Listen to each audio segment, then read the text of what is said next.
Hi, I'm Dr. Chad Larson. We've talked in multiple episodes in the past about the importance of a multi-pronged approach to preventing cardiometabolic illnesses like heart disease and diabetes and obesity. And so there's an interesting study that came to my attention just today. It was just published a few days ago in the Journal of the American Heart Association, and they looked at something very specific, and it's a well-done study, and so I want to report on what they found. We've talked in the past before that obviously for cardiometabolic issues like diabetes, heart disease, obesity, you have to take a look at diet. Diet we've talked about many times, and kind of some nuances about what kind of diet seems to promote the best, or let's say the least risk factor for these cardiometabolic issues. And we've also talked about lifestyle and the importance of exercise and that kind of thing, and also sleep. And so that's what this study took an interesting kind of deep dive into sleep quantity, sleep quality, and how that relates to dietary choices. So it's a study out of Columbia University, Irving Medical Center, and it was published just a few days ago in the Journal of the American Heart Association. And what they did is they looked at a group of ethnically and racially diverse women, almost 500 women, 495 women, and they evaluated their sleep quantity and their sleep quality and also their diet. And they made some really interesting associations. And here's basically what it showed is that the greater the length of what they call sleep onset latency, which is basically, so sleep onset latency is the period of time it takes you to fall asleep. And then they also looked at the quality of the sleep. So the longer the latency period to fall asleep, meaning, so how long it takes to fall asleep, if it was over, they kind of drew the line at if it took greater than 60 minutes or if it took less than 15 minutes. And then they looked at the diet to see how the diet seemed to be associated with that. And the group of women who had a latency onset period above 60 minutes, in other words, it took greater than 60 minutes to fall asleep, they consumed more calories for the most part.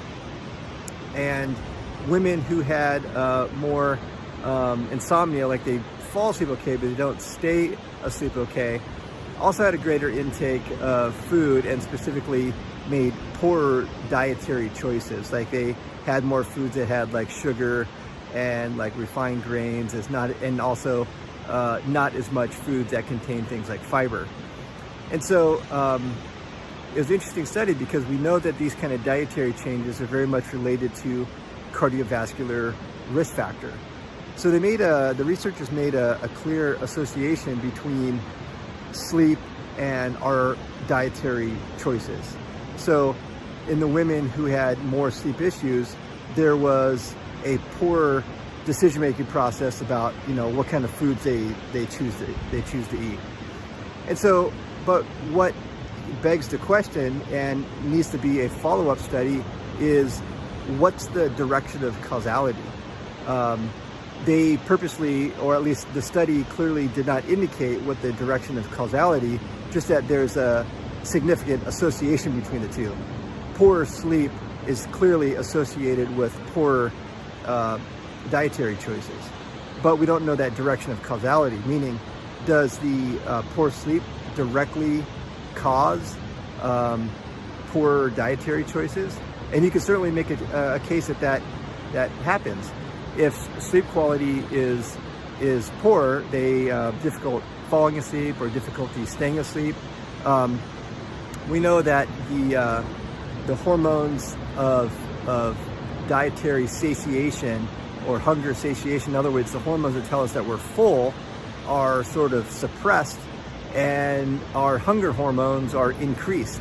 So that can pretty clearly cause a net effect of feeling like you have to eat more to satisfy your system, because it takes longer for those satiation hormones to tell your brain that you're full. So pretty obviously you're going to eat more to reach that level of full feeling. And we also know that that, so clearly sleep can influence those hormones, which could influence our dietary choices. But we also know from other studies that the way we eat and the foods we consume could certainly influence our sleep quantity and quality. Because we know that if somebody is on what I would call the garbage carbohydrates roller coaster, all the sugars and sweets and refined grain kind of products, they're on that blood sugar roller coaster all day long, including overnight. So if their blood sugar drops in the middle of the night, they're going to have a release of these excitatory neurotransmitters and hormones that are trying to boost the blood sugar back up, and they're excitatory. They're going to wake you up, and it's going to be difficult to fight through those hormones to fall back asleep. So that's a dietary kind of directional effect on sleep. Also, we know that if you eat a lot, especially at night before bed, that fullness in your stomach is going to be uncomfortable, and that discomfort is going to influence the quantity and quality of your sleep.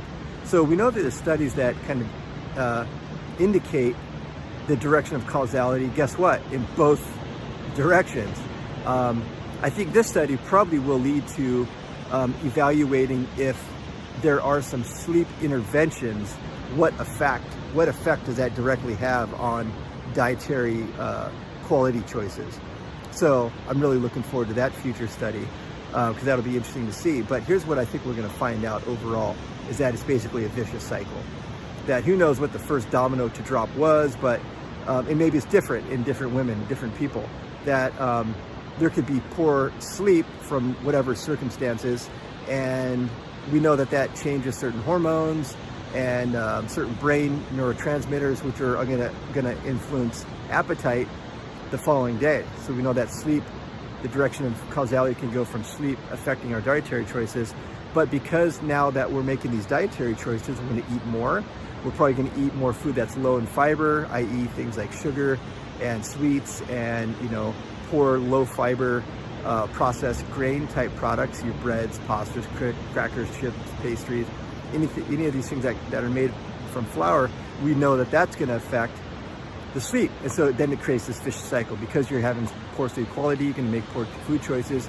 Because these poor food choices are being consumed, then that's going to affect the quality and quantity of your sleep. So it's a vicious cycle. So for the most part, when we treat this clinically, we're going to treat both. We're going to try to do things to help improve the several steps that we can consider to really maximize the potential that somebody's going to have good quality and quantity sleep. And then obviously we're going to do things to help influence their dietary choices. So clinically, we're going to work on both of these things, but researchers like to really drill down into the nuances and try to find this sort of direction of causality, so they could really promote or just sort of explain one particular aspect is more important than another. And so I'll certainly report on information if and when it shows up.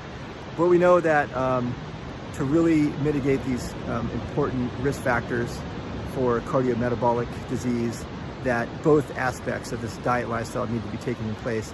That you have to do enough of the right things with your sleep to promote good sleep. Things like the room has to be cool, has to be very dark. You don't really want to eat. You don't want to have anything in your stomach for like 2 to 3 hours before bedtime. You got to really check the blue screens. Make sure that you're not viewing any of the blue screens, like your devices, a couple hours before bedtime. And there's many other things that we talked about in that regard as well. And then also on the dietary side, we want to know that we want to choose good, healthy, whole foods. Lots of high quality vegetables, animal proteins, high quality protein, even if it's plant-based protein.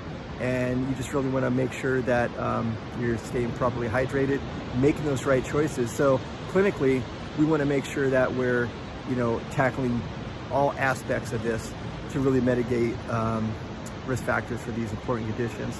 So hopefully that's helpful. Like I said, this was a paper that was published just a few days ago in the Journal of the American Heart Association, and it was out of Columbia University Irving Medical Center. So I will keep reading the studies and bringing you the information. Until then, keep it real.